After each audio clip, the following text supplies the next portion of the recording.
আল্লাহকে বললাম যে আল্লাহ তুমি পরীক্ষা করতেছো তোমার বান্দার, যে তোমার বান্দা তোমাকে, তোমার দ্বীনকে, তোমার রাসূলকে, তোমার রাসূলের আদর্শকে কতটা ভালোবাসে তুমি এটা পরীক্ষা করতেছো। আর এই পরীক্ষা করার জন্য জীবন দিছো মাত্র কয়টা? একটা মাত্র জীবন দিছো। আর ওই একটা জীবন দিয়ে আল্লাহ তোমাকে কিভাবে দেখাবো যে আমি তোমাকে আর তোমার দ্বীনকে কতটা ভালোবাসি?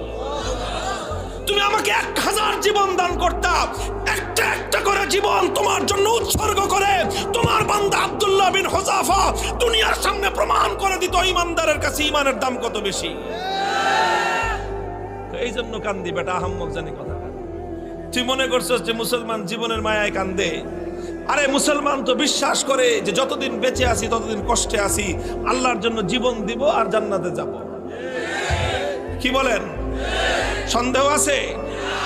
আল্লাহর জন্য জীবন দেওয়ার মধ্যে আর জান্নাতের মধ্যখানে কোনো দূরত্ব